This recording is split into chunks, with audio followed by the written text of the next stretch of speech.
business is just to do a roll call. The Electoral Board is comprised of 3 individuals: the Mayor of Evanston, the Senior Alderman on the City Council, which is Alderman Ann Rainey, and the City Clerk, which is Devon Reed. So everyone is present here. We'll go ahead and call this meeting to order. We have everybody. Review of the rules at the is this the same as before, Michelle, where we have to ask that you be our attorney of record? Or that was done before? It's already posted online and you've already approved it, so that part is done. Okay, so just, available. all right. So just for those that weren't here, we've got a little bigger crowd today than we did at our first meeting last week. Come up in the back, please. I'm sorry? Speak louder. Okay, so we have more people here than we did last week, just so everybody understands. The board last week selected Michelle Mason-Cup to be the legal counsel for the Electoral Board. So she is that counsel on these cases. All right, so we've got 4 cases. What I'd like to do is go to item number 4, which is approval of the findings in the order from our meeting last week.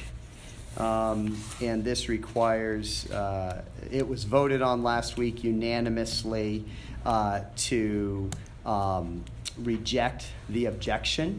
Okay, last week that was filed, so is that? You overruled We the objection. overruled, okay, so we overruled the objection, and today we just need to sign this, is that Yeah. correct, Michelle? Under the election code, the board just needs to issue a written decision, and that is that decision. And so this is the written decision, okay.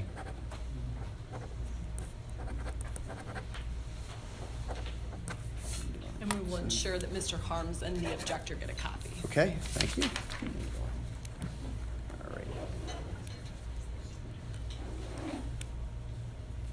All right, so that addresses case number 18-MOEB-EV-01. And then if you can approve make a motion to approve this order. Okay, I'd like to make a motion to approve this order related to 18-MOEB-E-EV-01.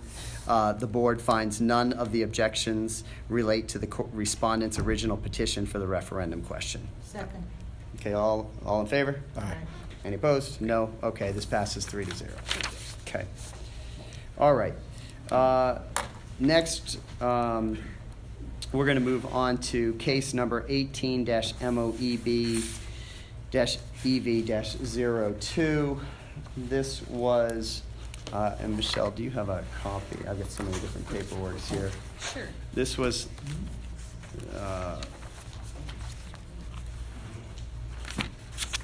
this first one, okay, EV02 was filed by Thomas Witt, who's the objector, and the petitioner representing all the petitioners is Allison Harned. Okay, and do you have? And as a preliminary matter, Mr. Chair, the city clerk received a motion to dismiss filed by the petitioner, Allie Harned, and the other proponents to Mr. Witt's objection. We just received it an hour ago and have not gotten an opportunity to provide it to the objector. And additionally, they also filed a motion for recusal or, in the alternative, excusal of Electoral Board member Alderman Rainey in both matters, Thomas Witt and the second case filed by 4 objectors. The first is Rosemary O'Neill. So both case numbers 02 and 03. We need to transmit copies of these to the objectors. So you could. So, okay. I'm just curious for all of our understanding up here.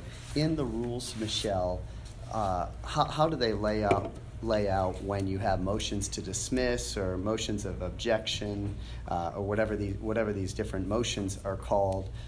I mean, literally, I just got an email with those an hour ago from you. I have not had personally time to look at any of those documents with any real depth. Sure.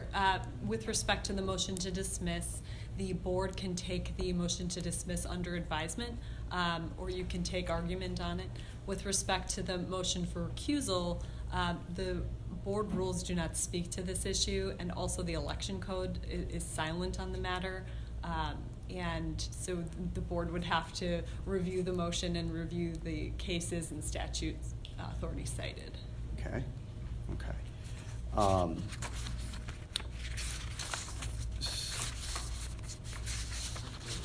I mean, okay, so why don't we have the party that's the one that submitted this and asking for, I guess, one of our members to be removed. I think it's Alderman Rainey. Alderman Rainey, Can is that, I don't know, attorney here or Yeah. the commissioner? Okay. Yes, good afternoon. Okay, First, we'll hold the for first one preliminary matter, second, John. Okay. The preliminary matter, we also need the attorney for the objector to file an appearance, and also the petitioner to file an appearance in 02 and 03, just to get it all started. Who are the parties who are present? Could I say something? I'm feeling a bit blindsided here. I mean, I don't really think that's very funny. Have you ever been blindsided? So anyway, I almost, Can we, yeah. I almost read it, but I didn't quite finish reading it. So, I'm wondering what is the, I mean, I don't feel that you've given us a really Sure. good explanation of how this, I mean, for just even being notified of a meeting, we are supposed to get serviced by a sheriff. I didn't even get noticed in that way for this meeting, and I know several others didn't, but that's okay because I knew about it. So now what happens? Well, the board has several options. You could recess for the opportunity to review the two motions and provide you ample time to consider the arguments that are made. Also, the objector has not had an opportunity to review both of the motions, so the board could recess on this issue and come back. Well, I just in advance, I know that in the request that I be removed, it's noted that Alderman Nguyen will be the next one to replace me. If she is to replace me, then I will object to her sitting here because, of course, she's been one of the major advocates for the Harley Clark to remain.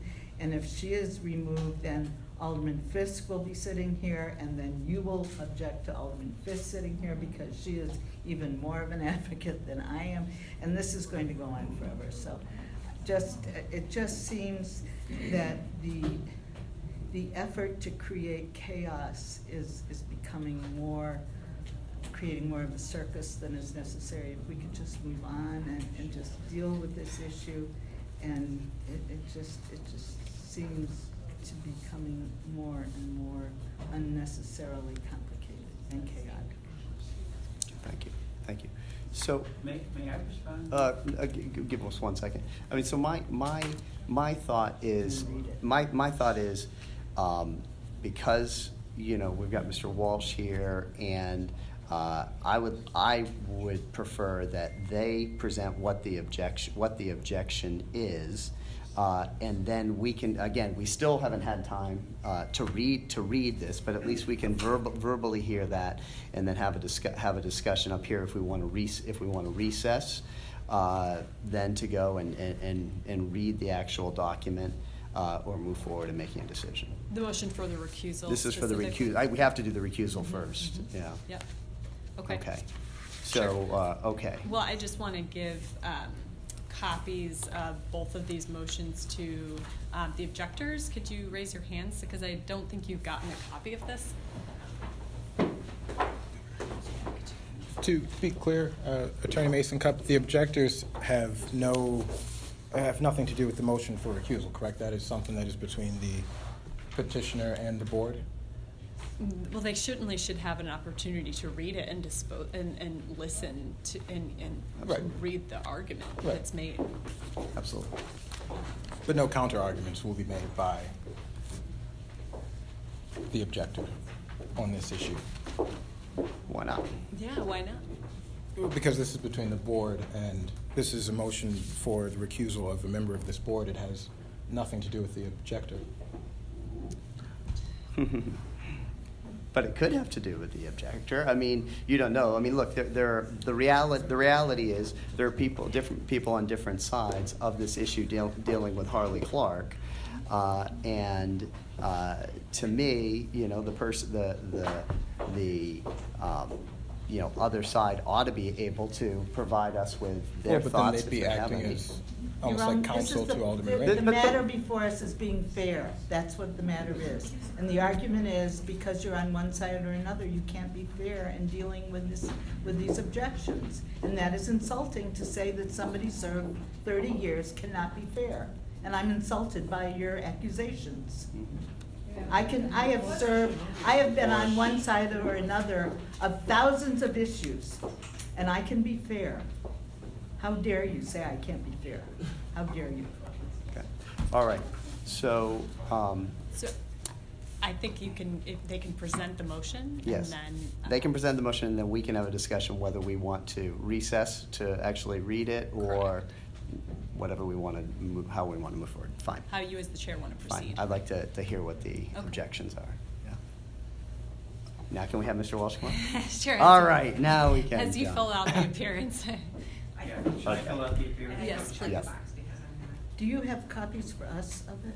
Of the appearance? Oh, No, yes. of the, Yeah. of the I do, challenge, yeah. Here, I challenge. have copies of that. And how long have you had this? I just got it an hour ago.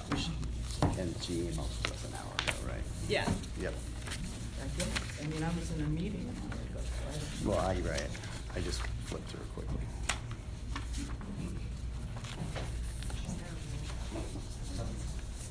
I'm sorry? No. Not that I know.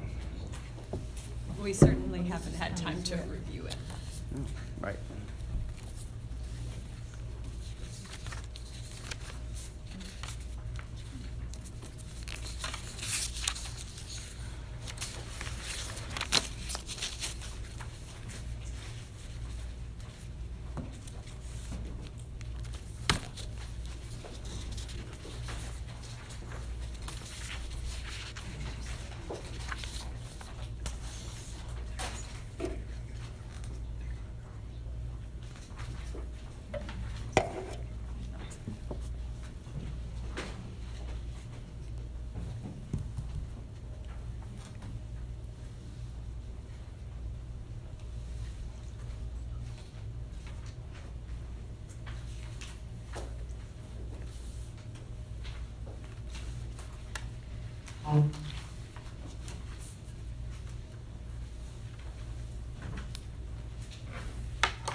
Okay.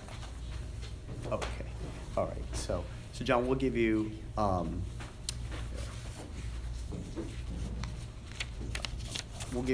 up to 10 minutes if you need 10 minutes, okay? Okay, thank you. Be more expeditious Good, than that. that would be great. Thank you, Mr. Chairman, members of the Municipal Officers Electoral Board of the City of Evanston. Good afternoon. My name is John Walsh. I am counsel for Allison Harnett and all the petitioners on these petitions that have been the subject of objections filed against them. And I do apologize that the briefs, the motion came in fairly short notice. I was caught up with short notice myself since counsel who was here last week is out of town this week. I agreed to step in and was out of town for most of the past weekend, so didn't have the opportunity to catch up and get much of this done.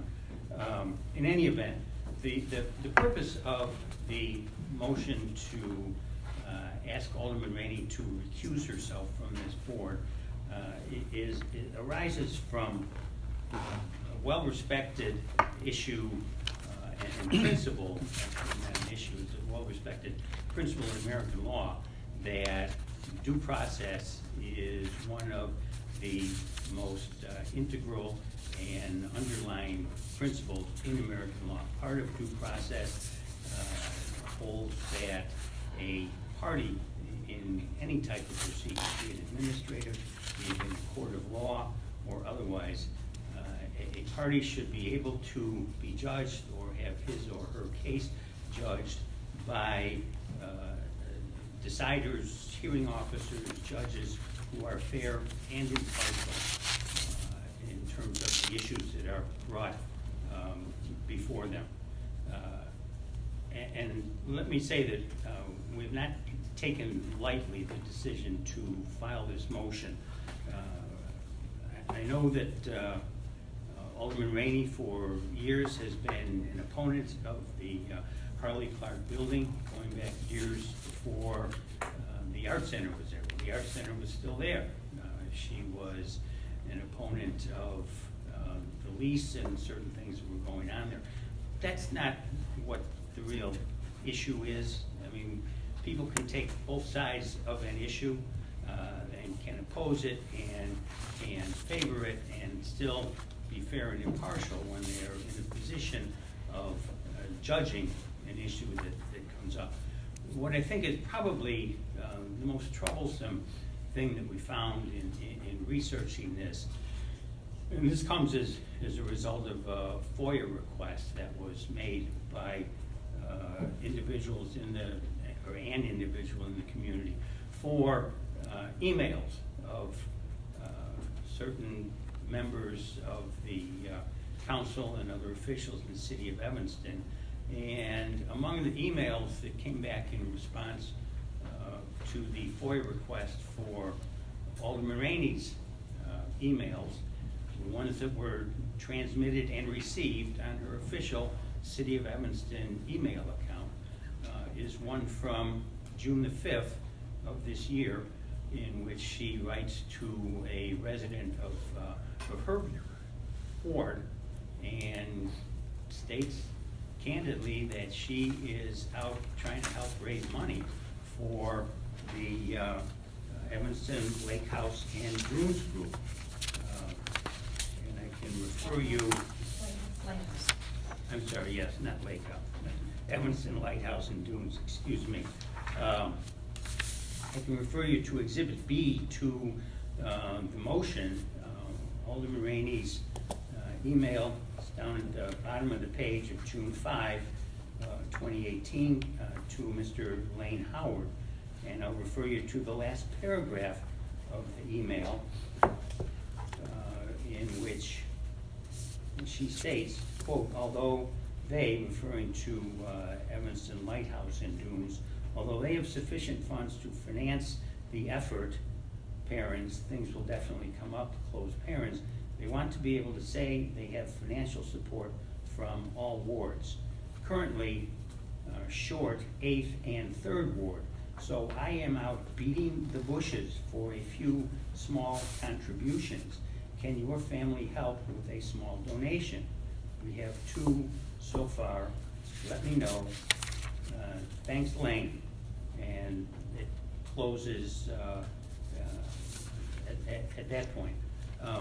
What I think is troublesome about that is that Alderman Rainey has, I believe, crossed the line from being a fair judge of an issue that's before the council and has actively taken part in raising funds for one of the parties, the Lighthouse and Dunes Group, which is involved in this issue that has been before the council, the issue that in fact is still before the council now with the memorandum of understanding that came up several weeks ago.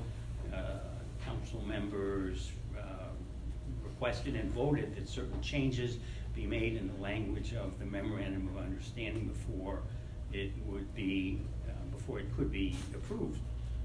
You'll recall that the Lighthouse and Dunes Group came in with a flat offer of $400,000 to the city to demolish the Harley Clark building, both the main house and the coach house. As discussion ensued during the council meeting when the memorandum of understanding came up, discussion moved in the direction that what if $400,000 is not enough? And in fact, maybe $400,000 is not enough. Others estimated it may take perhaps twice that much, since there is no proposal that's before the council setting out the steps that would be taken to protect what's supposed to be protected. Question of deconstruction of the building was raised as opposed to flat out demolition, knock it down and haul it away. So it would appear that there is going to be a greater expense than the $400,000. And so Alderman Rainey, before the vote came up, from this email, is out assisting the Lighthouse and Dunes group, majority of whom are located within a couple of blocks of the Harley Clark property. She's out trying to raise money in the 8th Ward and the 3rd Ward as an active participant. Based on the email, it is here marked as Exhibit B. Just so, in case anyone missed what I read before, she states that they're short 8th and 3rd Ward donations, obviously contributions, and so she's assisting that group contacting people in her ward.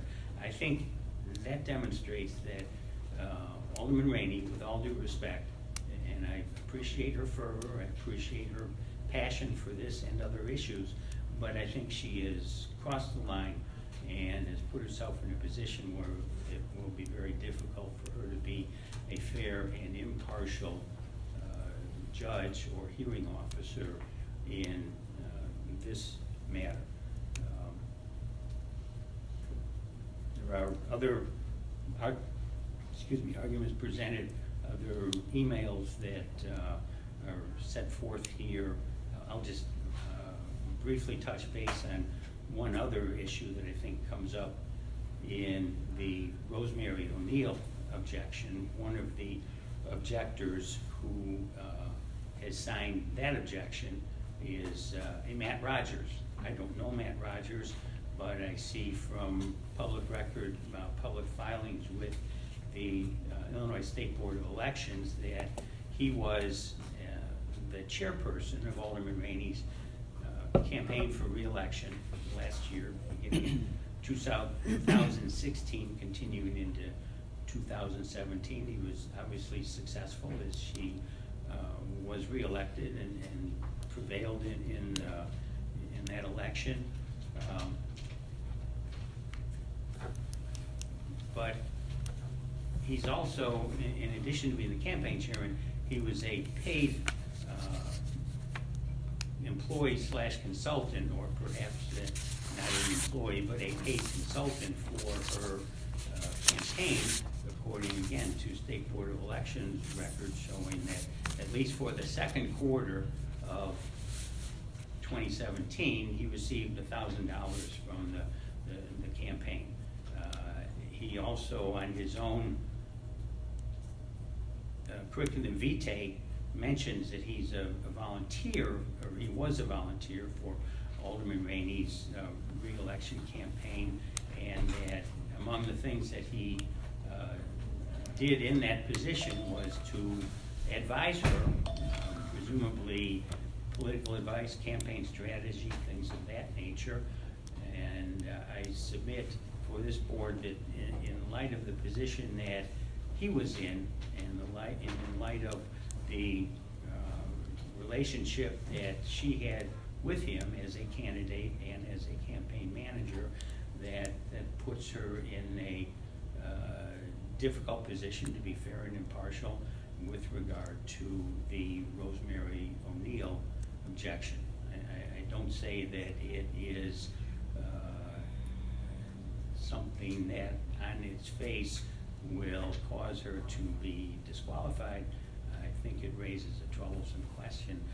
I do think, just to reiterate, that the fundraising on behalf of one of the partisan groups before the council is something that makes it very difficult for her to be fair and impartial in this hearing. And I'll just add one other thing before I sit down, and that is that I do disagree that anyone such as Alderman Nguyen, who has spoken on behalf of rehabilitating and maintaining the Harley Clark property and building specifically, I don't think that is something that disqualifies her as a fair and impartial hearing officer in this proceeding, because the issue here is whether or not a referendum question should be allowed to be put on the ballot in November. Someone who has spoken in favor of saving Harley Clark, I don't think is disqualified by any interest or other factor from deciding whether or not a referendum question will be allowed, an advisory referendum question, will be allowed to be on the ballot. The flip side of that, though, is for someone who has spoken and advocated as ardently against that building as Alderman Rainey has, I believe is in a position looking at a different angle, or looking at the petition question for a referendum in a much different, from a much different angle.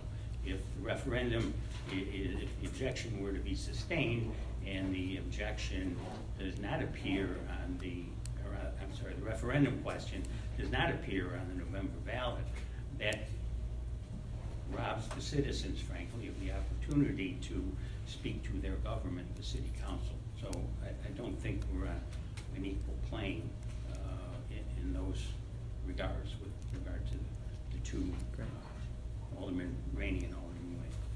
Thank you very much. Thank you for summarizing that.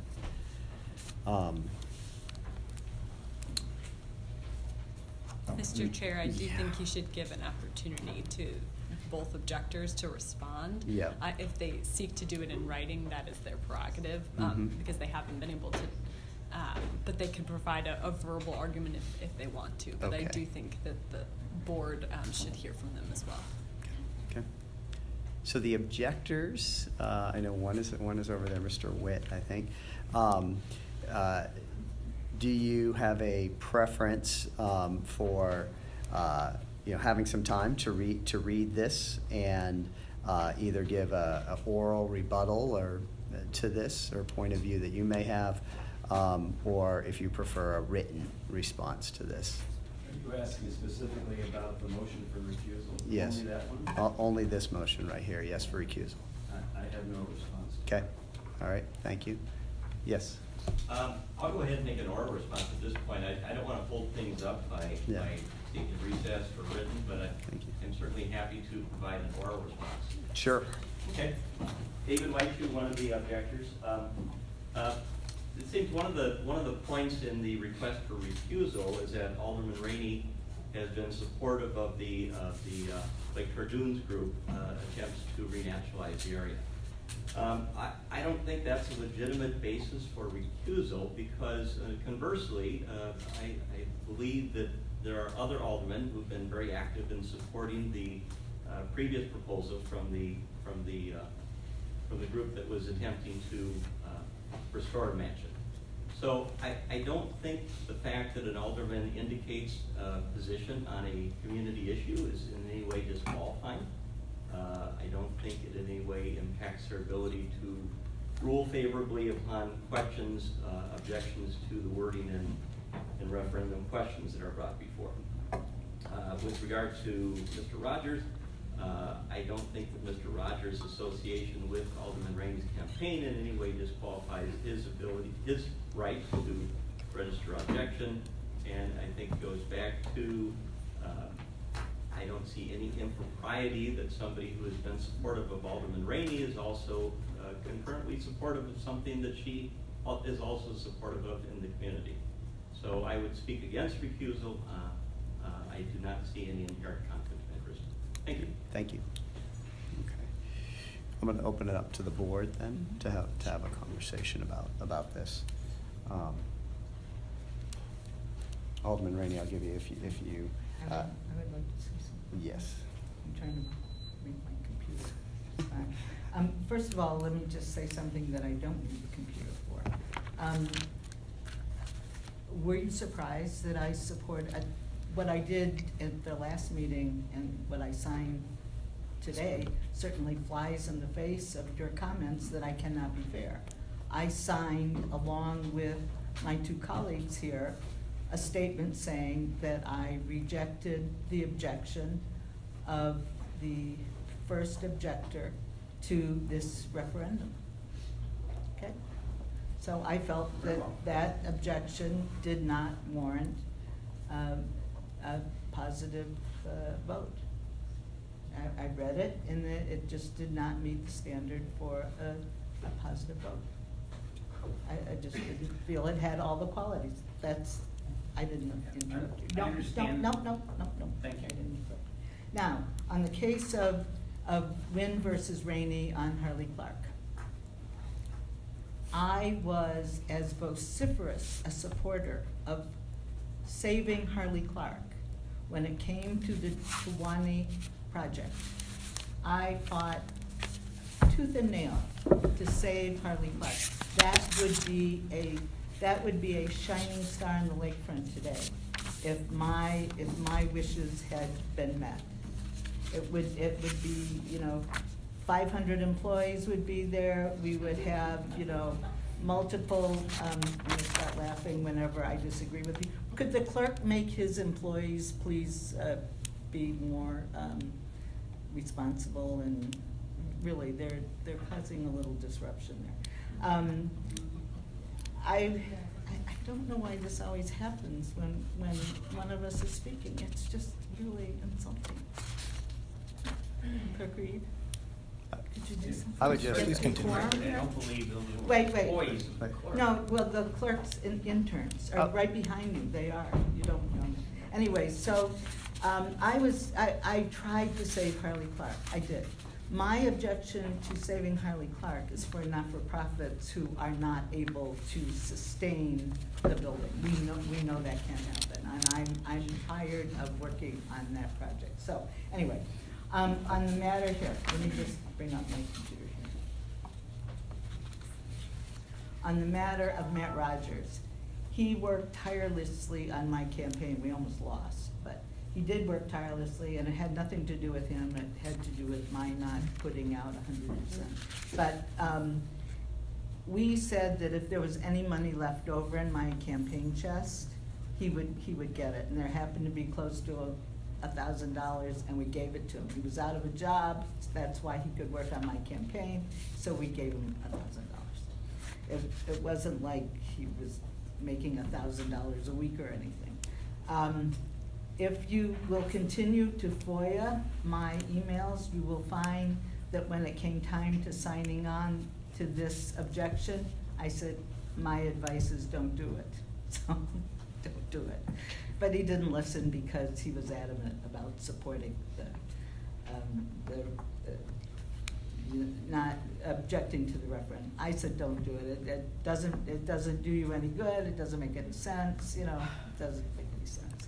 But he did it anyway. So, and so that has to do with that. But I wanna read a little statement. When I heard about this objection, I wanted to say something about it. Because I was just mortified to think that, and I have no idea who you are or who hired you to do this, but it just felt so bad. I wanted to say that my service to my ward in this community has had to do with being for and against many, many important issues, some of which had to do with establishing I voted on the very first homeless shelter in this town at Lakeside Church. It used to be the First Baptist Church. Fighting for decent housing on the south end of town and in other problematic neighborhoods. Making certain that the courts knew that my constituents and I were aware of cases being heard in court for those creating havoc and harm in our grade 8 ward. I have been 100% for and 100% against thousands of issues over my 30 years. To diminish and trash me and my service and my ability to analyze fairly the objections to something as simple as an advisory referendum is ludicrous and quite frankly insulting. I am far more passionate about many important municipal issues such as housing, employment, infrastructure, downtown development, community development. In fact, the replacement for the senior alderman, which I am, is Alderman Melissa Wynn. I fear she's very passionate about saving Harley Clark, and I believe she has been really much more involved in this effort than I have been in opposing it. I talked to 3 people about raising money. Myself, Matt Rogers, and Lane Howard. That was it. And I only did it not to save Harley Clark, but to help out Lake, whatever they are, Lake Dunes, whatever. I mean, it's just that you, this is not, we're not vetting a jury for a homicide case here. This is a simple situation. Does the objection warrant going forward or not? We're not stupid. I'm not stupid. I can't speak for anybody else.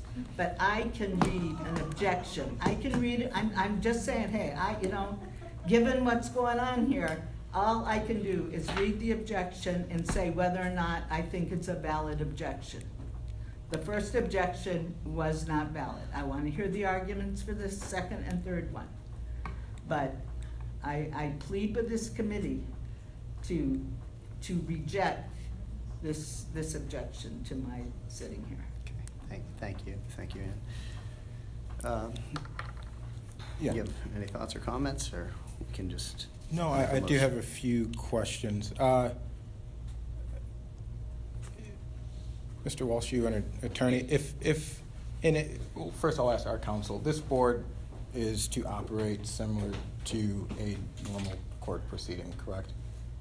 It's under the administrative review law, so not exactly similar, but similar. Similar. You take in evidence similar. So if a judge in another setting had someone come before them who worked on their campaign, would that judge in a normal courtroom setting recuse themselves from that matter before them? We can't compare a judge in a civil case or in a criminal case to a local municipal election in which municipal officers are both charged to vote on issues and to serve as local election officials. A court in a civil court would never be faced with that scenario, so it's not applicable. Well, what is applicable is, and what I'm asking is, having someone who is one of the objectors who has a very close relationship with has an intimate relationship with one of the board members, is it plausible that in that particular case, with that person, that the board member should recuse themselves? That is not for me to decide. Okay, That is for the but board to decide. so in a normal courtroom setting, would a judge likely recuse themselves if they had that kind of relationship? Again, I can't speak to that hypothetical. Mr. Walsh, could you answer that hypothetical? I can answer the hypothetical, but it's not going to be a strong yes or no. It's going to be a possibly. It depends on what the extent of the relationship was between the judge and the hypothetically attorney who was before him. Let's say the attorney in the case gets assigned to the judge for trial of the case. The judge may or may not recuse himself from hearing the case. So it really depends on the nature, the depth, the length, the duration of the relationship at issue. Okay. I do not think that Alderman Rainey's voting on the issue or anything that happened before the council is a valid case for the board member to recuse themselves. I do have an issue with the relationship, particularly in the 03 case, the close relationship between Mr. Rogers, one of the objectors, and one of the electoral board members here. And I do think that in that case, the board member should recuse themselves. Okay. So I have,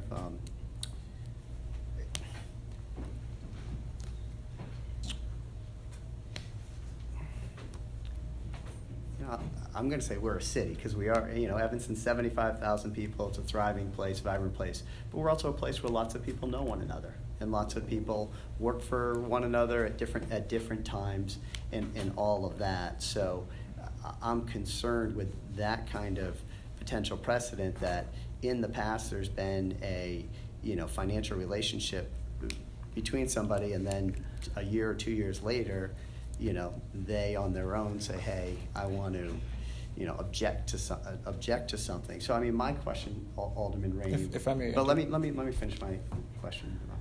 My question is there any active arrangement between you and Matt Rogers, a financial arrangement? No. I make $15,000 a Right. year working for the city. How can I possibly have a financial Okay. arrangement So with my cleaning lady? so there's no money going back Every other week I pay her $75. At this time, is there any money going back and forth between you and Matt Rogers? Not a penny, not a penny. Alright. And I did not pay him the $1,000. Yeah. My campaign did, and I Right. did not, Attorney, what's his name? Walsh. Attorney Walsh, if you Yes. notice, I did not contribute one thin dime to my campaign. Not one thin dime came from Ann Rainey, not one thin dime. And so that money came from my campaign. It did not come from me. I made not one contribution to my campaign. I have absolutely never paid any money to my campaigns, ever. And so that money did not come from me. It came from my campaign, and it was their decision to give him some money that was left. We have like $300 in our fund still. We kept $300 and gave him the $1,000. Mr. Chair, the only brief research we were able to do before the meeting on this matter was a case from 1997 in which the court recognized that a direct pecuniary interest in the outcome of a case created the same conflict of interest as running for office in the question, meaning that if this referendum benefited Alderman Rainey directly, that would be a direct pecuniary interest. Alderman Rainey doesn't own the mansion, she has no stock in the mansion, and so this case is Anderson versus McHenry Township from 1997. So again, preliminarily, this is the only finding we could find that was applicable here to point out for you. Okay. If I may interject again, my concern is the relationship between a board member who's going to decide on this and one of the objectors. And we even heard the board members say that before this person signed on to the objection, they were having discussions about this, knowing that member knowing that they would be on the electoral board that would decide this case. I think it's inappropriate to have that kind of discussion with someone who's filing an objection. Okay. Would you like to move the motion? I would like to move a motion that, To excuse, it would be. Well, She's not going, Alderman Rainey has made it clear she's not recusing herself, so this would be, or the alternative, excuse Alderman Rainey. I would like to move a motion to excuse Alderman Rainey specifically on the case 2018 MOEB-EV 03. Okay. Is there a second? Okay, motion doesn't move. Anything else, Michelle, that we have to do on this? That is it for the motion for recusal. Okay, all right, so this is the electoral board, the three of us that are up here. We're now going to move on to the actual objection that was filed. And again, this is case number 18 MOEB-EV-02.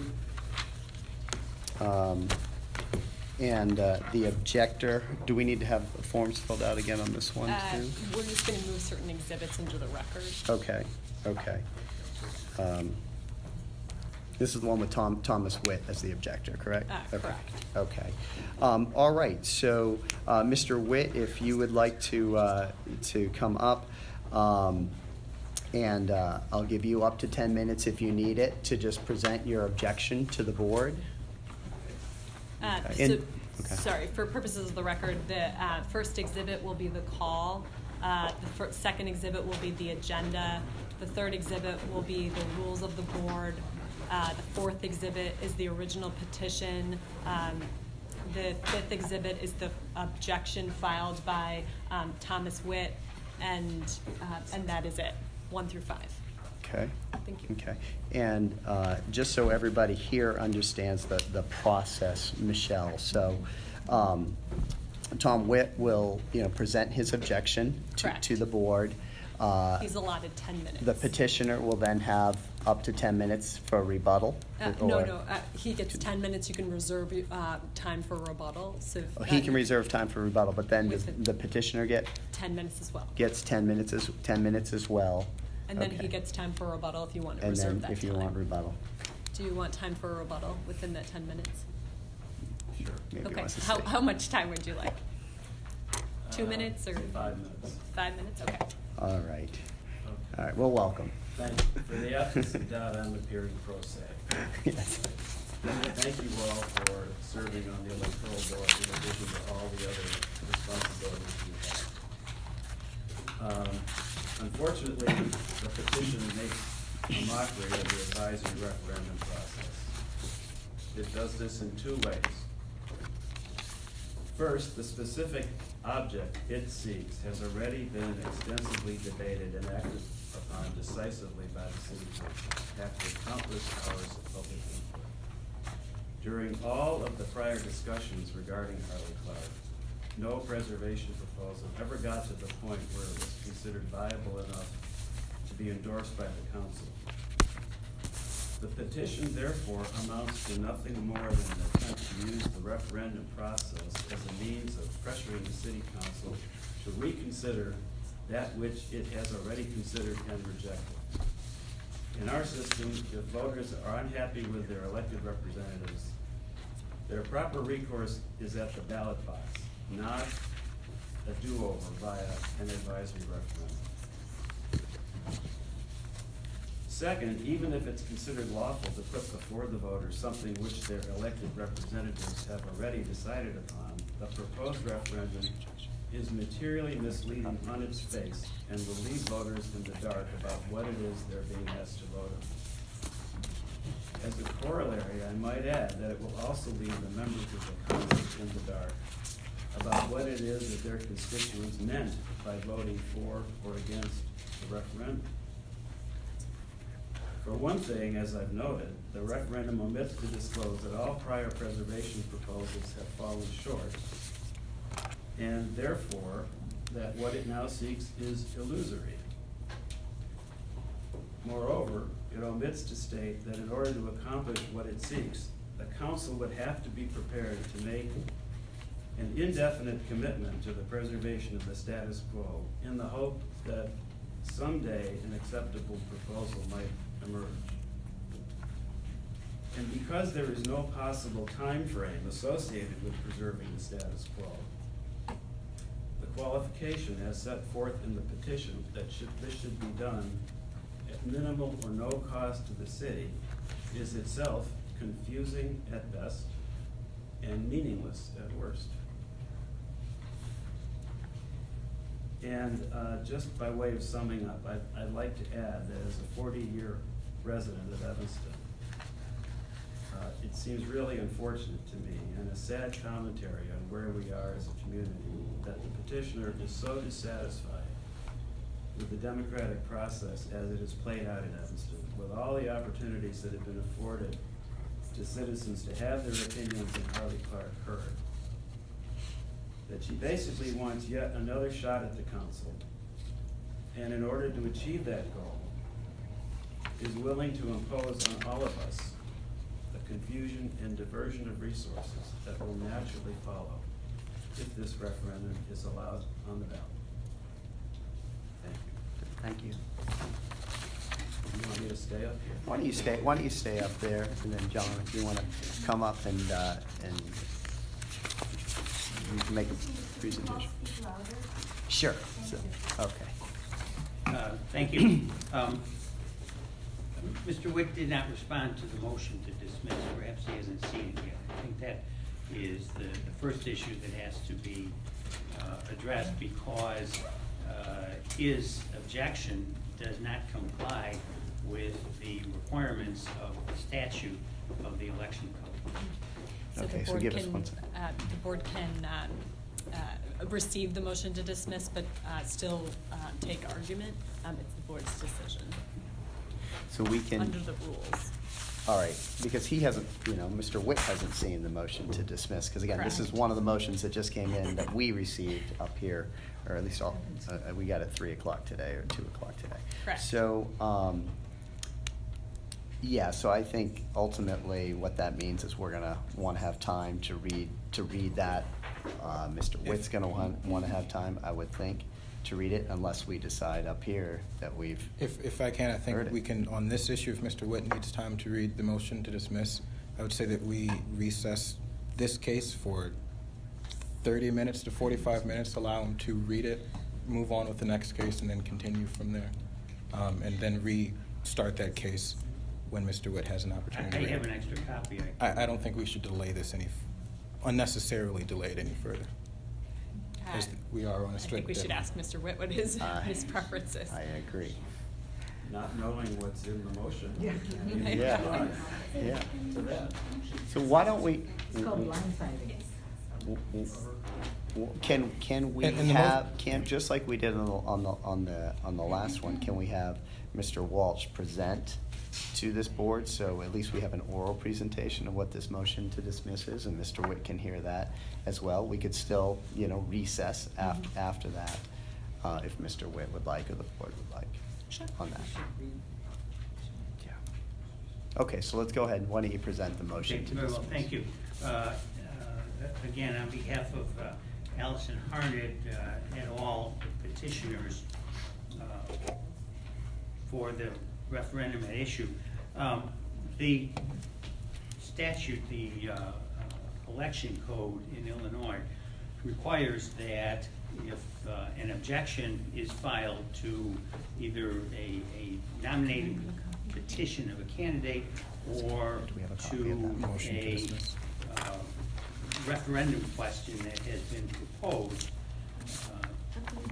This is section 10-8, subsection B of the election code, states that the objector's petition shall give the objector's name and residence address, and shall fully state the nature of the objections to the petitions, and shall state the interest of the objector, and shall state what relief is requested of the electoral board. I do have copies of that section of the code too, that will assist the, Can you provide that for the board? yes, certainly.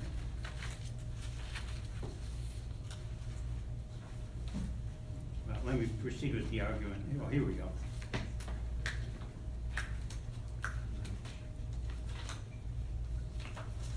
If I may, I'll provide one to Mr. Witt, and I have 3 other copies of the statute for, I'll tender to the clerk. Perhaps you can share. I'm sorry for not bringing enough. But the important thing is if you look at page 2 of the statute that I handed you, in the second to last paragraph of this subsection B of the statute, it states the objector's petition shall give the objector's name and residence address, and shall state fully, as I just read from the motion, the objections, the interest of the objector, and the relief that is requested. What I've cited in the motion to dismiss is an Illinois appellate court case, which is exactly on point, in which the court considered the issue of a petition not containing the residence address of the objector. The court held that this requirement to include the residence address of the objector is mandatory. It is not directory. In other words, it's not something that is an option, or it's not a suggestion that the objector must include his residence address. The court said that the burden of searching the registration records to try to find out who the objector is, or to verify whether in fact he is a registered voter within the municipality or other jurisdiction that he purports to be, is not something that should be placed on either the candidate in the case of an election petition or on the petitioner in the case of an election, in the case of a referendum petition. And so, on that basis, I'll certainly welcome Mr. Witt's response. But I think on that basis, this board needs to rule that the objection filed by Mr. Witt fails for not complying with the statutory requirement for the for filing the objection. So- Moving on, just Oh. yes, go ahead. No, go on, I'll ask the question. Since I understand you may take this under advisement, let me just make a brief response regarding the merits of his objection. Mr. Witt argues that the referendum makes a mockery of the political process, and he says that no proposal for the lake house has ever been found to be viable by the city council. Mr. Witt, I think I respectfully stated, is misinformed, because last November, the council accepted by a vote of 7-2 the Evanston Lake House and Gardens response to the request for proposal, which the city had put out, it issued publicly earlier in 2017 during the summertime. And the Lake House and Gardens submitted a 104-page response, which was a proposal for what it intended to do as a not-for-profit, and the council accepted that by a vote of 7-2, directed the city manager to negotiate with Lake House and Gardens for a lease. It was the lease proposal that was not accepted by the council in April, and it was on two very specific points, one having to do with the issue of insurance, one having to do with the amount of time that the Lake House group proposed for raising the funds that it thought would be necessary to sustain the Lake House proposal that was set forth in the response to the RFP. And so on that basis, the council voted down because of two lease provisions, which has nothing to do with the overall proposal. It's my understanding that Lake House and Gardens subsequently tendered to the city an amended lease proposal, which takes care of the two proposals regarding insurance and regarding the amount of time to raise the funds, and the city council has not yet acted on that. So, in fact, there is a proposal that continues to be before the council in that regard. In other respects, Mr. Witt has told us what his political views are on the issue, and that is what makes it a particularly ripe issue to put out to a referendum. It's an advisory referendum. It's not something that's going to be binding on the council. It's purely an advisory referendum. It's to let the people of Evanston be heard and let the council members hear what they have to say. We recall from 2015 when Mr. Chairman chaired a series of public hearings, and there was later a vote taken online regarding 5 separate proposals that had been presented to the committee, and between the top 2 vote getters, a combination of about 67%, as I recall, voted in favor of either continued city management or not-for-profit management of that facility in some community-based use. So, and there were 12% of the responders in the online poll favored demolition. So in 2015, there was a significant majority, I submit, for a use of that facility for community purposes, and administered or managed by a not-for-profit corporation.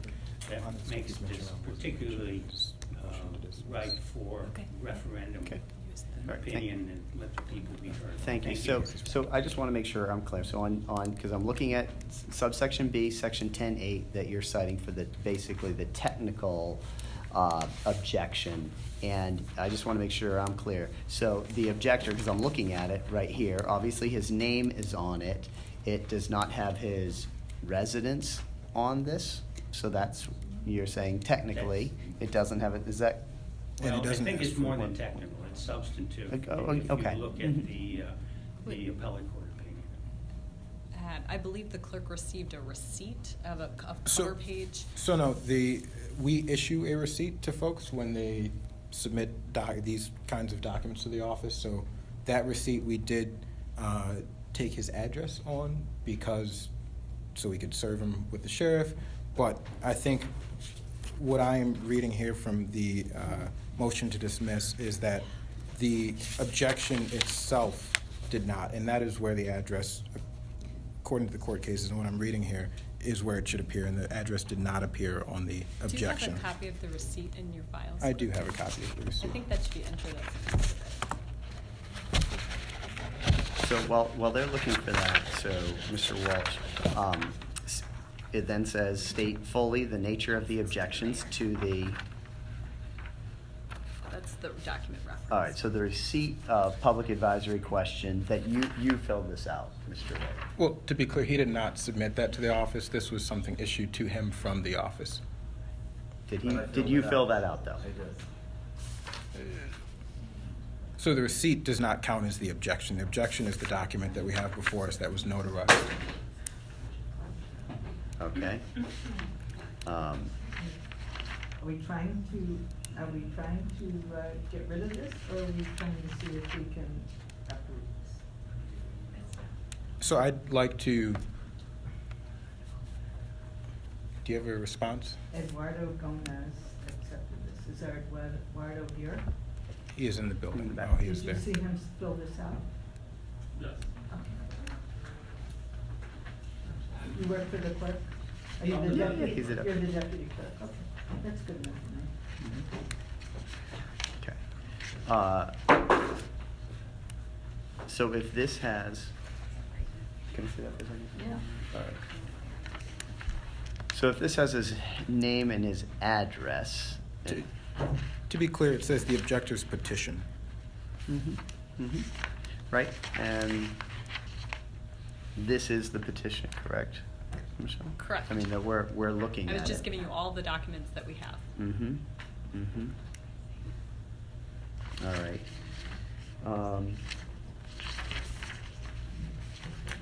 Again, I want to keep going through here just to check off all the boxes. Shall state fully the nature of the objections to the petitions in question.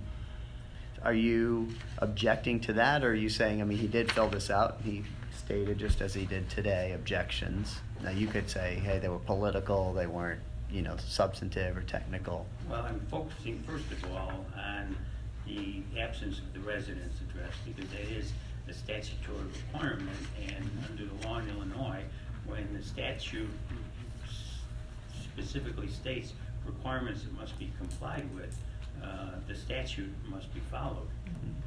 That is my principal That's your objection. principle, okay. Also, he did not state what relief he is seeking from this board. I don't know if that's fatal or not, but I frankly was not able to find case law in Illinois that states that is fatal. I did find case law stating that the failure to include one's residence address is fatal. And again, the Poche case says that the burden of searching voter registration records should not be placed on the candidate. I think that, or on the petitioner in this case, I think that applies equally to the investigation that's being suggested that should have been done, perhaps could have been done by the petitioner in terms of finding out who is Thomas Witt. And that's not what the statute says, and that's not what the case law says. And I think this board respectfully is bound to follow the statute and the case law. Okay.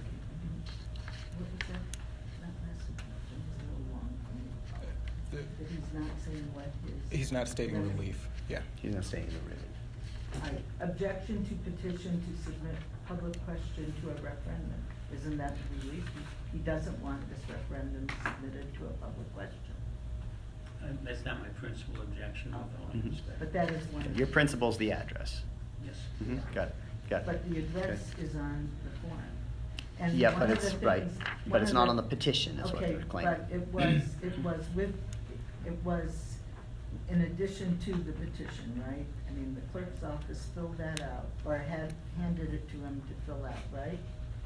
And one of the things we expect from the clerk's office is to assist our citizens with their forms and filling things out. That's the clerk's job, right? I understand all of that. That's not what the statute says. No, I know it's not what case the law statute says. said, but that's in fact what the clerk's office did in this case. They did have, the petitioner doesn't speak when they're represented by an attorney. That's If what the rules I say. may- But anyway, so right now, we're on that. And I think maybe the clerk might be a little conflicted here, and so let's just all get along here, okay? But this is, let's I not understood. get. There are rulings to be I know, made. I understand, but it seems like we might be, there is the address, there is the name and the address, there is a reason this man filed this. It says right here, he's objecting to this item being on the ballot, okay? He's objecting to the referendum being on the ballot. He was given this form to fill out with his name and address, was stuck with his objection. If I may interject as the board's attorney, similar to how we were supposed to proceed with this hearing, the election code must be followed with strict construction, and the address is mandatory under the state election code. And it must be part of the petition, within the four corners of the petition. So even if it's attached.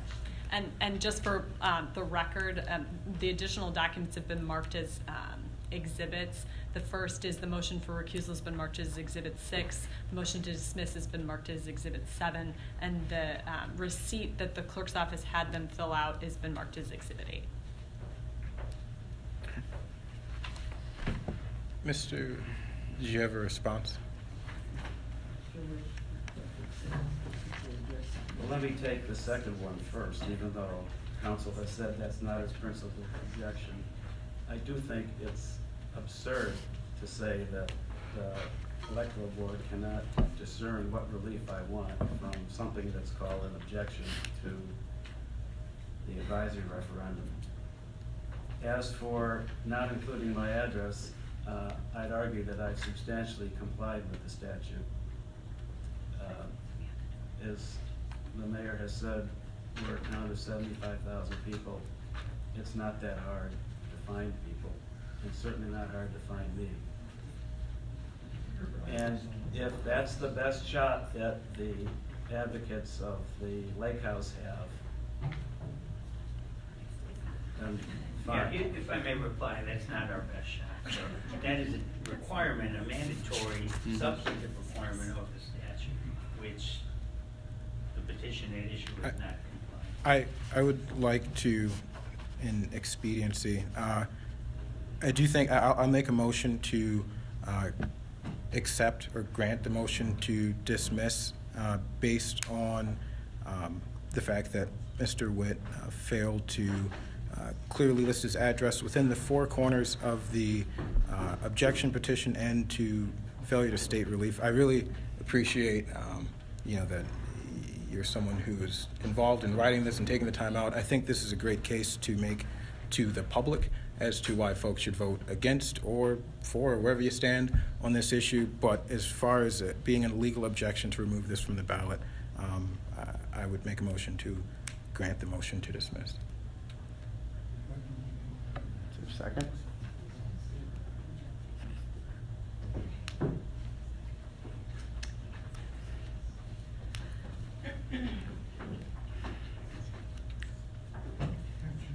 I guess I reluctantly second this, just on the fact that you know, the law is very clear.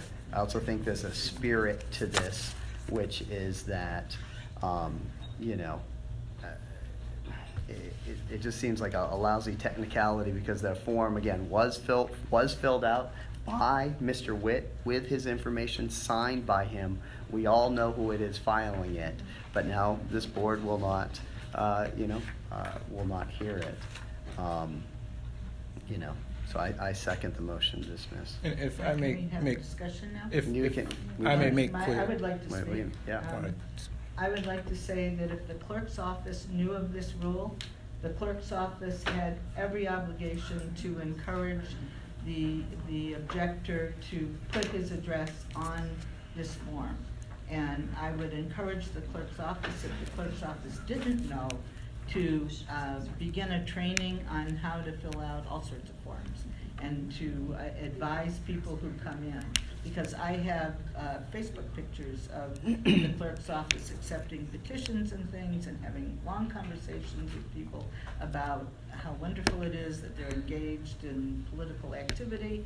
And, let's give them all the information and be everybody's friends, not just one side or the other. And I think it's a real shame that this had to happen. I really appreciate your comments, Alderman Rennie.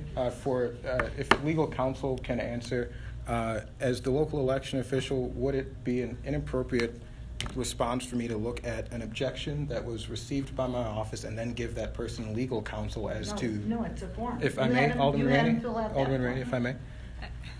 I have not researched this issue.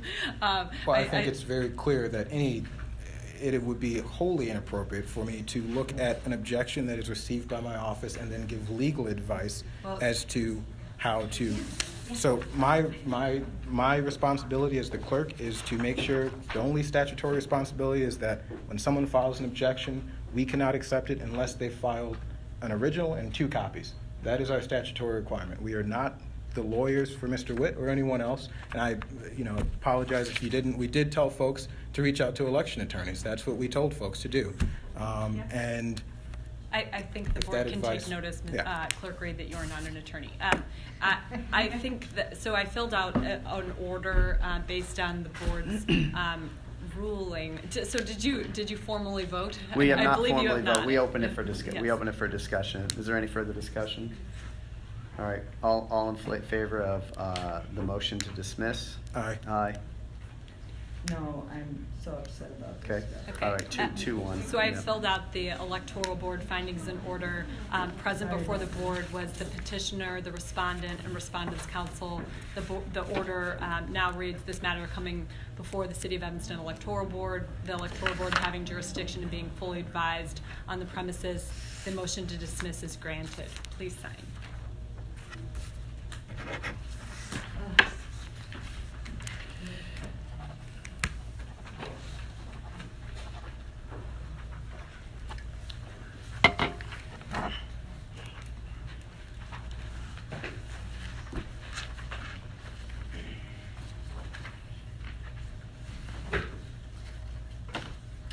Thank you. You You just sign the bottom. Left. Thanks.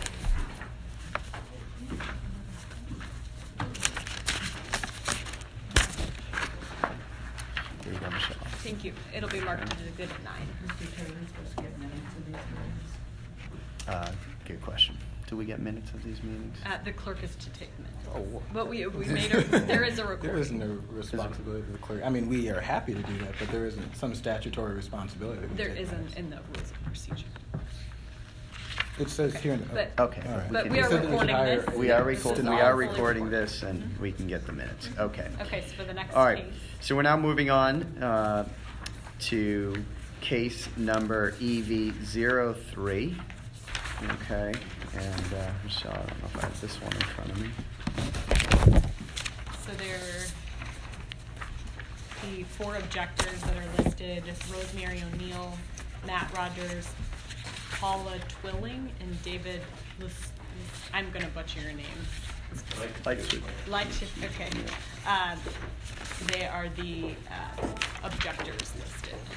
So for the purposes of Case number, Mr. Chair, case number 18, MOE B8003. Exhibit 1 will be the call, Exhibit 2 is the agenda, Exhibit 3, the rules. The petition is marked as Exhibit 4. The objection will be marked as Exhibit 5. And the motion for recusal will be marked as Exhibit 6. You may proceed. Okay, all right. So, is there a representative of the objectors that would like to get up and address the board? Okay, so come on up. And again, just so everybody's clear, the way we'll do this is Mr. Lightshoe. I know, Lightshoe, okay. Will be given up to 10 minutes if you need that, okay? Do you want time for rebuttal? Please. And Okay, then- how much time? 5 minutes seems to be. 5 minutes. 5 minutes? Okay, all right. And then Mr. Walsh for the petitioner can rebut, and then after that, we will, since this is the first case that we're actually getting to, and there are no motions to dismiss or recuse anyone or There is a anything. motion. Is there a motion on this one to do something? There is, we have received no motion from Mr. Walsh No, it's for this fine. case. Okay, so it's just a response. So on this one, after we do that, we'll open it up if there's any public comment, and I'll allow the public to talk, and then we'll have a discussion up here and make a ruling. Welcome. Very good, thank you. David Lightshoe, resident of 7th Ward. I'll confine my remarks to the specific objections that have been set forth. But I would like to just, one preemptory comment is compliment the people that engaged in the petition drive for their passion for what they believe, and I compliment them. My objection is under the statute, the specific qualities of the wording are what we object to. So I'll get into these. First one is we feel that the referendum is vague. It refers to that the Harley Clark would be restored with minimal or no cost. Minimal is a pretty subjective term. Minimal could mean a lot of different things to a lot of people. Some people, $1,000 is minimal. To some people, $100,000 is relatively minimal. And so, in the case of a referendum, when people are voting, I think it's important for them to have a shared understanding of what it is they're expressing. And in this case, I think the term minimal causes confusion, that different people are going to vote on this with different objectives and different intents. So that's the first point. Did you want me to continue on through all 5? Sure. Okay. The second one, the referendum is unclear because it doesn't provide what we think is a really necessary point of information in terms of there's going to be a significant multi-million-dollar cost to ever restore the mansion. To date, that money has been lacking, either on the private side or on the public side. And so we feel that's a necessary component, that if people are voting to indicate their preference to restore something, they should have an idea of what that entails. Otherwise, it's just kind of a great unknown. The third point, we felt that the referendum is irrelevant, and this touches on the objection that Mr. Witt had indicated, because at this point in time, the City Council has voted to proceed with a memorandum of understanding with the Lake Dunes Group for restoration. So therefore, it's kind of like a moot point.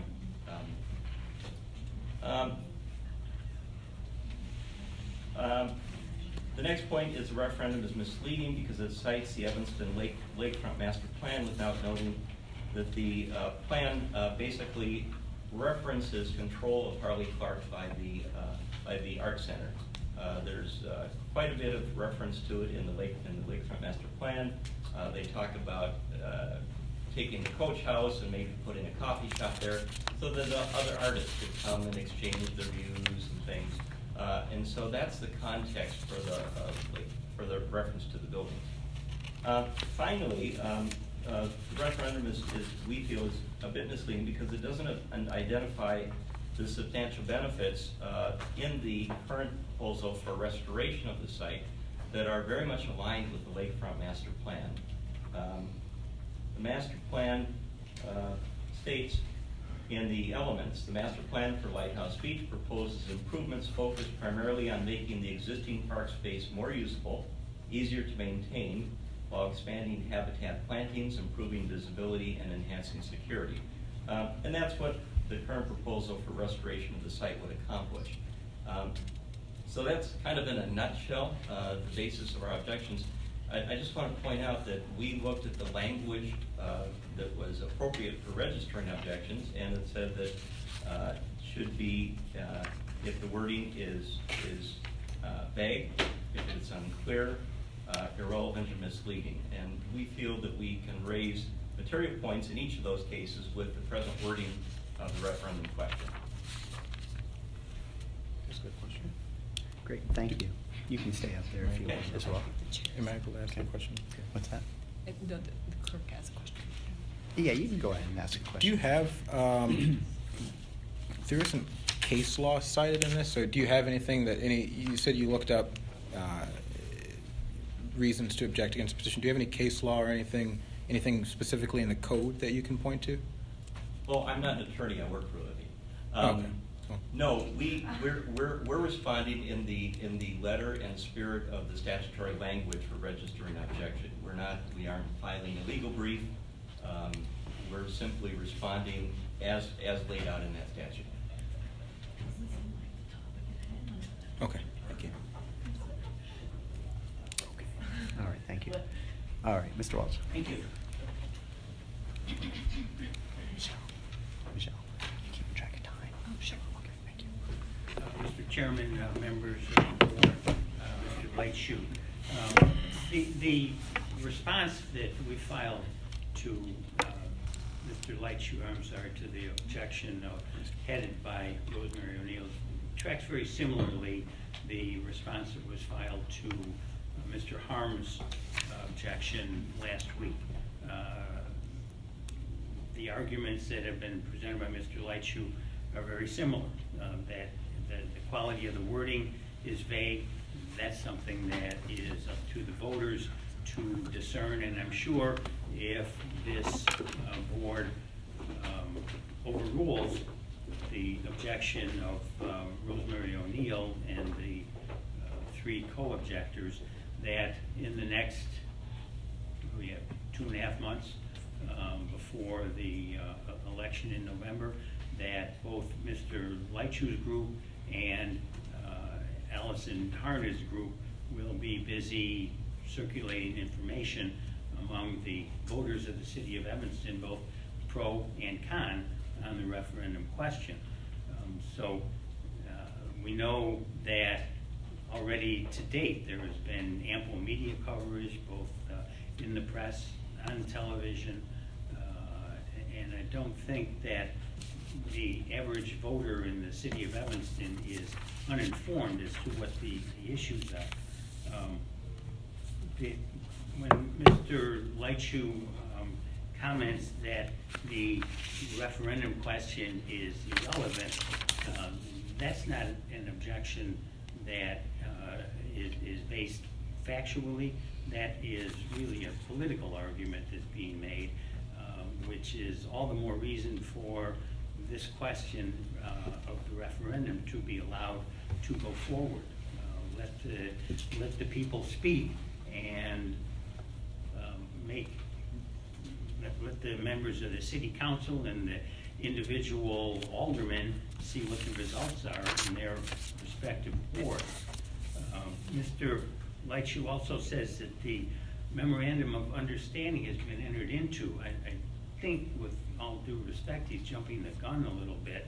The council did consider it, voted on some fairly significant amendments to be made to the memorandum of understanding. To my knowledge, it has not come back before the council for approval of the redraft of an amended MOU, as council members asked the city manager to have done.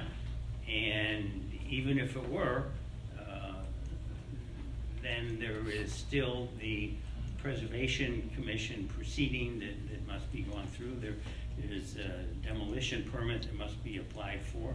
The issue has to go before the Preservation Commission for a ruling on whether or not it is going to strip the buildings at that location of their landmark designation under the Evanston ordinance. So this is not a done deal, if you will, by any means. And when you say that the referendum question fails to set forth the benefits of the Evanston Lighthouse Dunes proposal, that again is not something that is addressed in the Lakefront Master Plan, that there will be rehabilitation of the dunes at that location. The dunes, in fact, I'm sure you know as well as I do, are man-made dunes. They were created by the city sometime in the late 1970s, is my recall, when they decided to pile up sand and set it off from citizen or beach participant access to see if it would seed natural plants, and it did. But that's not something that is addressed in the Lakefront Master Plan. And the final comment I have, when you speak of the Lakefront Master Plan, referring to the building on the site as the Evanston Arts Center, nothing about the Lakefront Master Plan considered the Evanston Arts Center to be a fixed facility that would forever remain on the site. The Lakefront Master Plan addresses restoration of the buildings that are on the site, not limited to the Evanston Arts Center, which was there on a lease and has since moved out and moved to another location.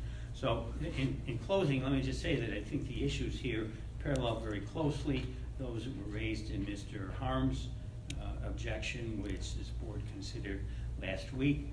I think there is a political question here that should be submitted to the voters of the city of Evanston.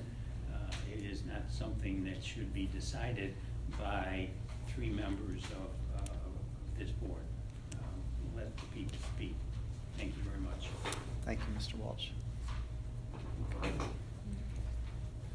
Mr. Lightshoe, would you like to respond? Thank you. And you know, I'm going to refrain. I don't think this is the appropriate forum to debate the merits of the relative proposals. So I wanted to confine my remarks strictly to the objection to the referendum wording. And I just want to hit 2 points again.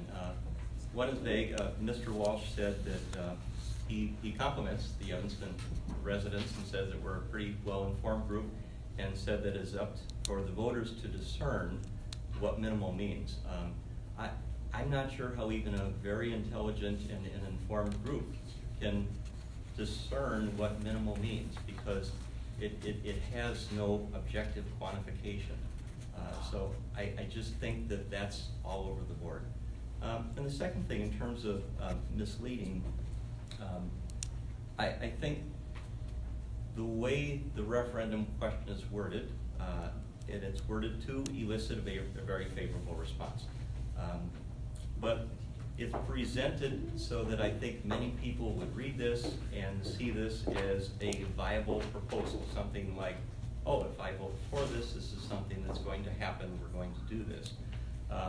So I say that that would be akin to a referendum question: should the city of Evanston increase fire and police staffing 20% at minimal or no cost to the city and its residents?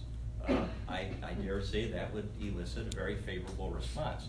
It doesn't mean it's doable. So again, I just I don't want to retread what I've already said, and so I'll leave it at that. Great, thank you, thank you. Thank you. Okay. You guys want me to, I'm gonna open it up to public comment. Okay, so we're gonna now set aside some time for anybody in the public that would like to comment on this particular case.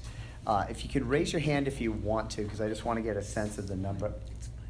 Yeah, number of people. I got 1, 2, 3, 4, 5, 6. Okay, so 6 folks. Did you want to add something, Clerk Reed? I don't really want to, I do think that public comment, I apologize to folks, this is against my standard view, but I do think we should hold public comment until this, the public, they're not a part of the hearing, unfortunately. We can hear the public. My understanding from Ms. Mason Cup was that we had, previously have allowed and should allow, the public the opportunity if they want. The Attorney General's office views the ability to have public comment very broadly, and we requested some informal guidance, and they said, in the abundance of caution, please provide public comment. Okay. Well, again, we got 6 people, I think. Did I say 6 or 5? What did I say?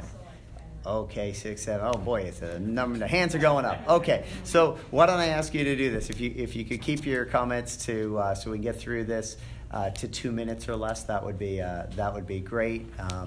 And I'll just give you a little nudge if you're going way over. All right, so we'll start from the beginning and go to the back. So front row, I know Jennifer and Allie, you can go. Yeah, you go first. Okay, and if you wouldn't mind introducing yourself, so we've got it for the record, who's speaking. Yes. So I'm Allison Harned, and I am named on the, what do we call this, a motion? Because I'm the one who filled in, who handed in the petitions. But I'm representing a big group of people who spent a lot of time getting a lot of signatures around the city of Evanston. So I want to say first about the recusal, because there was a question about why that was even requested. And it's not meant to say that you haven't done really good work in the city of Evanston, because I do know that you have. But in this particular case, in this particular, these objections were meant to throw out the hard work that all of these people that I'm representing did. And so in this particular case, there was a lot of information that was available publicly from public comment from council meetings and stuff, but then it was the information that I was frankly shocked to hear of what was happening behind the scenes that led to me deciding to ask my council to file a motion for recusal. And it was the information about the campaign guy and the soliciting financial contributions and strategizing with the demolition group. So there was just reason for it. It wasn't meant to be, a personal attack. But It's it about was, the petition. I'm That's here what to she win means. this case tonight for the people Not the who recusal. spent a lot of time in the hot sun in July gathering signatures from people in Evanston. 30 years I've spent in the hot sun. Alderman Rainey, this is public time. All right. I understand that, and we appreciate your service. So that's just the reason why we went there. Regarding filing at the city clerk's office, we spent a lot of hours trying to find out exactly how to do it. We did the paperclippy thing multiple times to make sure it was exactly right. So Mr. Witt, I'm sorry that your section got thrown out on a technicality, but that's what substantial laws are. Substantive laws? I'm not a lawyer, so I don't know all the words, but that's, and when we were in the clerk's office, he said we should seek legal counsel. So we did. We called lawyers and we asked for information from lawyers on how to make sure that we would do it so that there would be no chance that it would be thrown out on a technicality. That's 2 minutes. Okay. We're missing one of the panel, and I think that time should stop until Alderman Rainey comes back so that she can hear what Ally is saying. Yeah, I have a few more important things to say. She missed a few of my things too.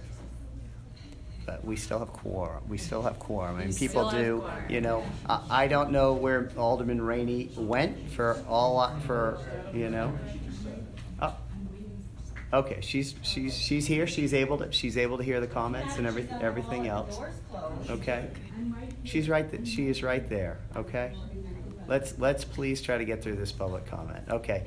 But we did hit the. 30 more seconds You have to 30 address this more seconds, Okay. and then. So I understand that this is a public advisory referendum question. So it is our job in the next 78 days until the election to advise the public of what every part of the question means. And that's our work to do in the next amount of time that we have after this is certified on the ballot. She's back. I can have Okay. someone from my office stand up. So as far as being disillusioned about the democratic process that's happened so far, this is actually the most inspiring thing is that 3,300 plus people in the city of Evanston are interested in having a voice on this, and a referendum wasn't a new idea. It's been talked about for a long time, for many years.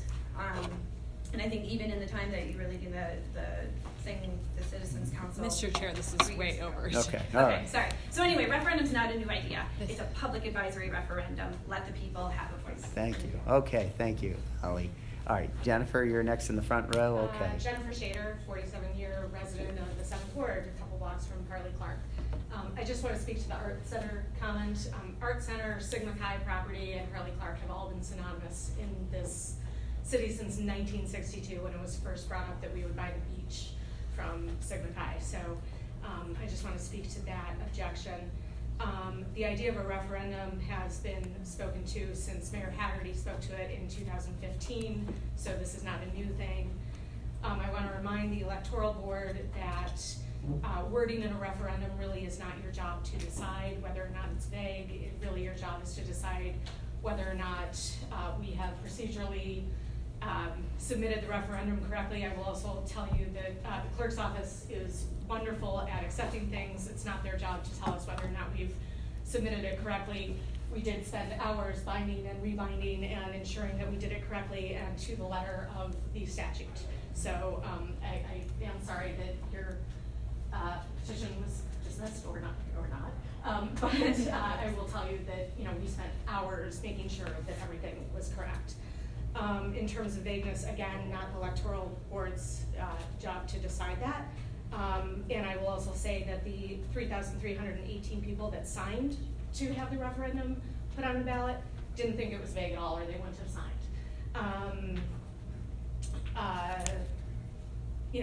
I request that you guys do your job as you're sworn to do, which is to accept the referendum and reject the objections based on the merit of what we put forth, which is the 3,318 signatures on behalf of the citizens of Evanston. Thank you. All right, second row. Is there anybody in the second row that wanted? All right, let's jump to the third row. I know Mr. Witt, yes. And then Tom Witt, my residence address is 2312 Ward.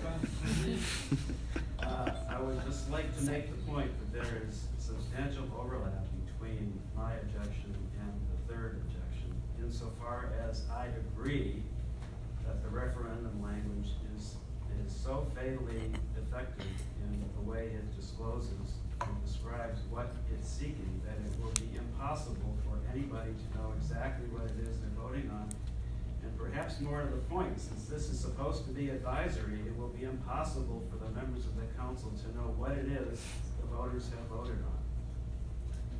And just as a PS on the issue of what the clerk's office is qualified to do, I will point out to the clerk that although he feels like he's qualified to address the number of copies that the petition must be presented in, it's the very same statute that a few sections later is where the requirement to have the residence address on the face of the petition appears. So one cannot be legal advice if the other isn't. Thank you. thank you. Mr. Kruger? So I think of the provision. If you could just give your name. I'm sorry, Christopher Kruger, 2022 Dodge Avenue, 5th Ward. I think of the United States Constitution, there is a general welfare clause. It's not divided geographically. It's not divided by persons. It's not divided by various demographics or wealth or employment. It's the general welfare. And we have the principle that government derives its authority from the consent of the governed. So these people are participating in democracy. Nobody should be running these people down for participating in democracy and seeking to have a referendum. To the extent that the wording urges economy, it's really surplusage. The voters are never going to say, we want you to spend a lot more money than you need to spend. No one's ever going to ask for that. So that's really just surplusage. We know what we're asking for. There's a bunch of people that don't want it, that want to preserve the structure, and whether those reasons are well-grounded or frivolous, and reasonable people can disagree. And I heard about the silent majority. I heard an older person talk about, well, there's a lot of vocal people, but really there's just a lot of silent people. So let's give everyone a chance. Everybody can register. Still time to register to vote, right, Mr. Clerk? Yes. Everybody can register to vote. This will be participatory democracy, and I urge the board to overrule the objection and let the referendum proceed. Thank you. All right, anyone else in that row? Yes. I'm Mary Light Chu, 621 Central Street in Evanston. And I just wanted to say, as my husband started out, we applaud everybody that went out in the sun and got the signatures and all that. And we are not saying we don't want a referendum. So please don't, we said the wording we felt. That's what everyone has stressed over and over, the wording of it. Just like when you're writing a thesis for college, you want the questions that are going out, not to lead the respondent. We just want it to be worded differently. We have not asked not to have a referendum. Thank you. All right, anyone else in that row? All right, we'll go to the fourth row back there. Yes, Miss Esther. My name is Betty Esther. I stay at 2119 Dewey in the 5th Ward, and my name is on the petition. I'm one of the signature, and I was one of the circulator. And the people that we talked to and gathered, Ray and I, on a Sunday, to sign the petition, we gave them an opportunity to read that question because it was there. The language, they didn't have a question of saying, well, what is minimum, what is this? They didn't seem to have a problem with the language for it being there. Some of them said just sign it to say you have a right to have it on the ballot so people can vote for it. We thank them for that. But I'm understanding that the objection is to the language. One word I heard was minimum. The other thing I heard that the cost, how much it was supposed to cost and stuff, that wasn't on there. I don't think that the advisory question that is going was debating or was saying this will be, we want you to know what the cost is. That was not stated in there, and that had been debated at council meeting after council meeting. And when referendums go forward, then there will be a chance from now to between now and November for other publications and information to go out into the community. We will have someone at our September ward meeting that will be talking about this and explaining, and I will be asking them to explain if it goes forward, what is the minimum, and do you know a cost? And as we know with anything that is built here in Evanston, there's a change order and the costs go up. Thank you. Thank you, Miss Esther. Okay, Miss Kelly? Yes, I just want to reiterate again, this is only an advisory referendum, and there's no cost to the city to put this out for public opinion. That we really should be soliciting this. This is simply to generate discussion, to generate public policy and discussion around cost, and we're saying minimal or to no cost. This is to solicit the opinion on that idea. And again, there's no cost to the city to have this referendum, to solicit that opinion with the goal of generating public policy. Thank you. Okay. Who else we got in the back row? My name is Ben Johnson. I used to live in 1938. I have a photograph of me at, I'm not going to say all of them. But I was in the beach. I live at 570 Milburn. And in the background, you can see this so-called dune, as someone said, was man-made, did not exist. That's the first thing. Secondly, I have an advanced degree in English from UCLA. I was a school teacher in both of them in Chicago, in English. I was a newspaper editor, and I am a book publisher. And I used to write speeches for Harold Washington and others. So I consider myself somewhat of a familiar with things like. Let me read you the last line in the referendum. At minimal or no cost to Evanston taxpayers. It is ludicrous to say that there's confusion about this particular word. Makes no sense. The objection is totally ridiculous. So I suggest, as my friend Mr. Kruger said, let the people decide. If we believe in democracy, if we believe this city has some intelligence, If they don't want it, fine. Let them decide, not somebody who writes some ridiculous objection, turn this whole thing around. Thank you. Thank you. Yes. Okay. I'm sorry. Mary Rosinski, 1729 Chancellor. I agree with everything that they said. This is an opportunity for democracy and discussion.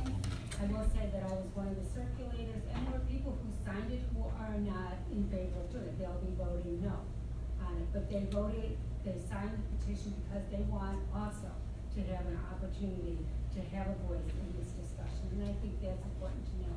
The other thing about the MOU and agreement, I'm actually looking at the July 23rd minutes, and there's three big things that happened there. And one was that there is no MOU that's come through that's been agreed on, because they're supposed to be considering deconstruction, which is a much more environmentally safe and productive thing to do in a city that promotes this process to be green.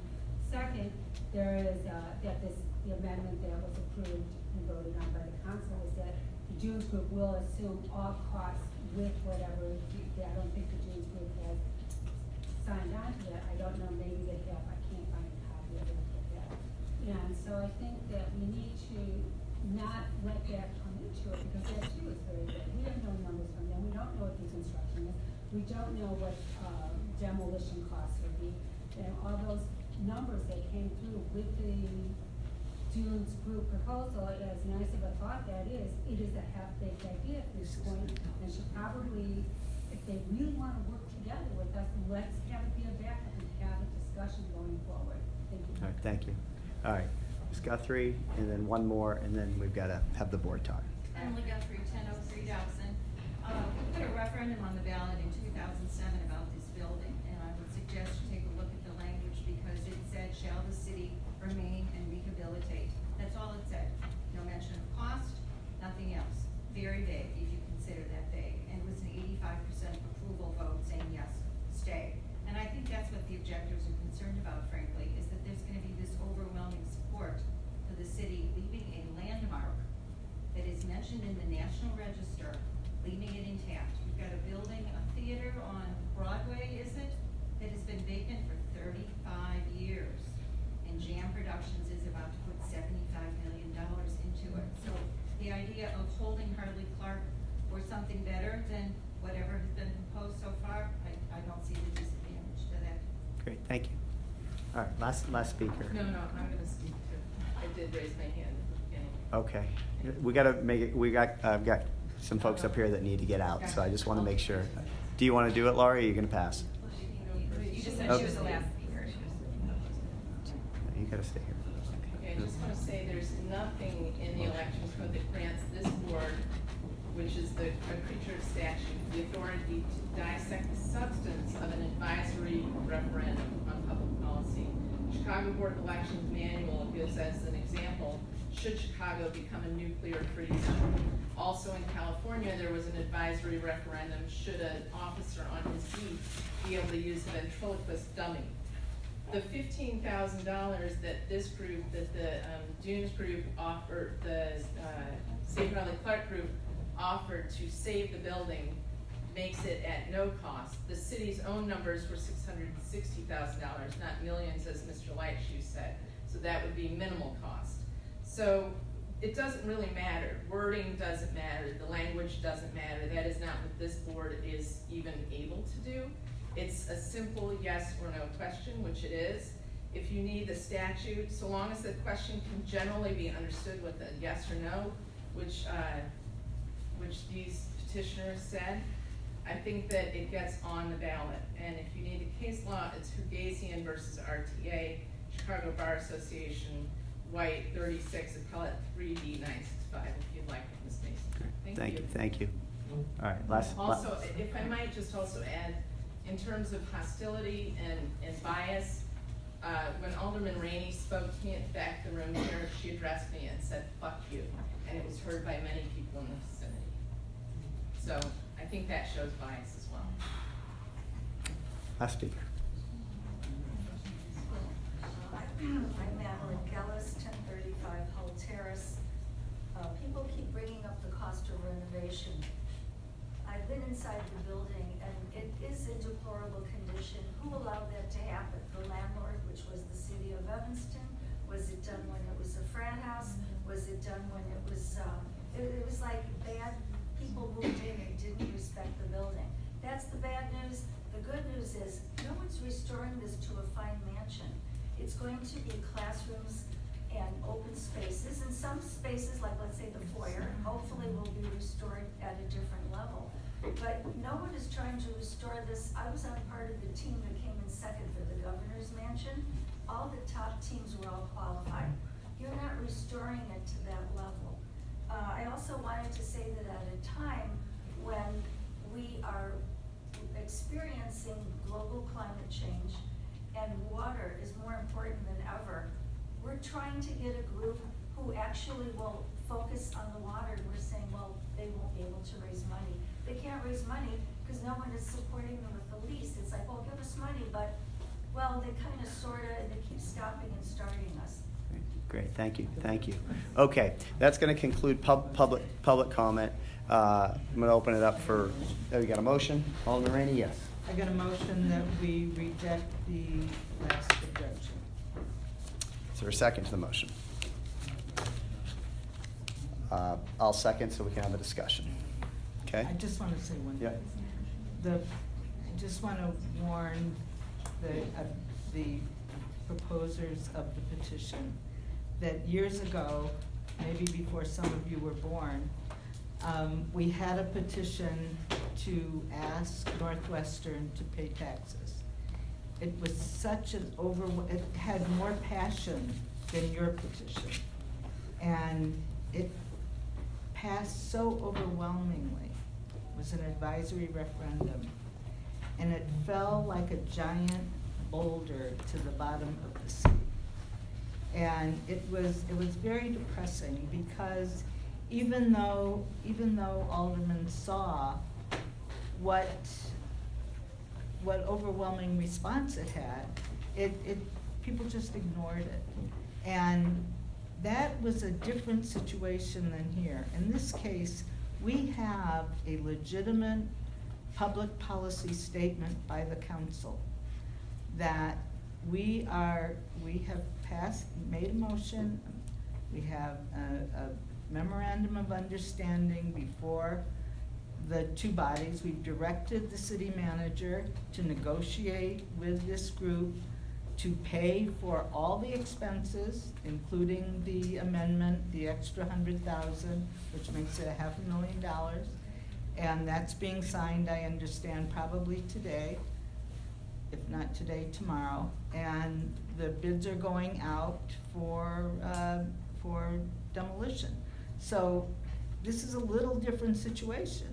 Yes, there's going to be a long, drawn-out thing with the Preservation Commission, and everybody's entitled to go and, talk to the Preservation Commission.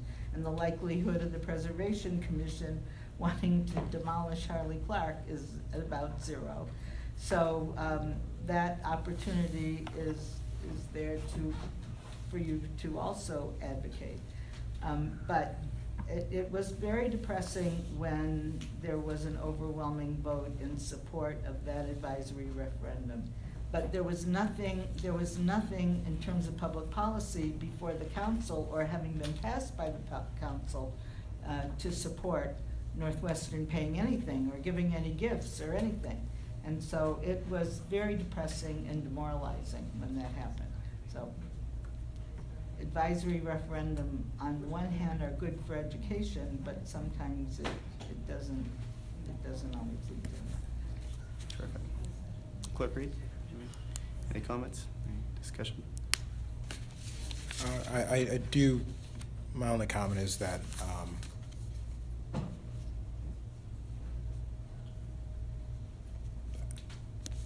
after hearing the case, I do believe this referendum should move on to the ballot, and that this board should make sure that we stick to the letter of the law and make sure that we follow the law, and that also we affirm our Evanston values and ensuring that folks have a process, have a place in our democratic process and get to vote as to. Okay. Yeah. All right. Okay. I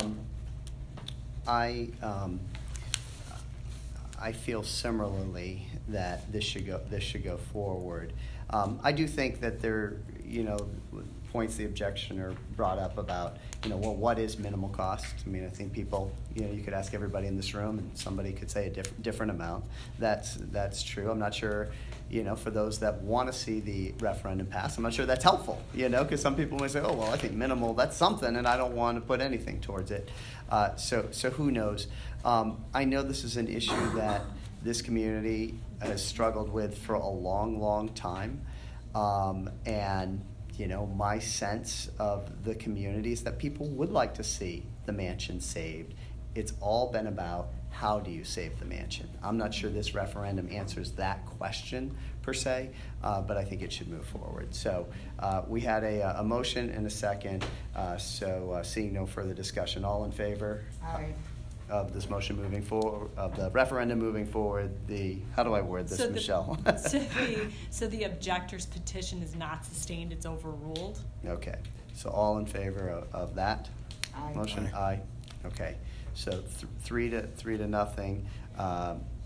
That objection fails. That means this referendum will be on the ballot. There were no other objections that this electoral board needs to hear. We'll go ahead and sign this document.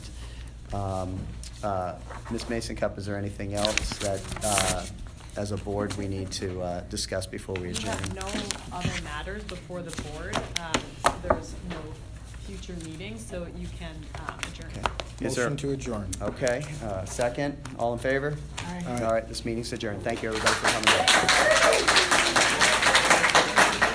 Here you go, Michelle.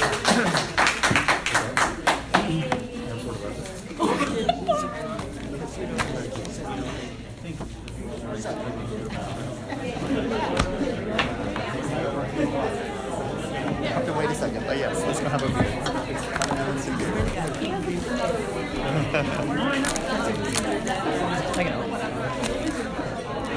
I just didn't fill in. I didn't feel it right. That's all. Hi. Someone took my phone. I came across you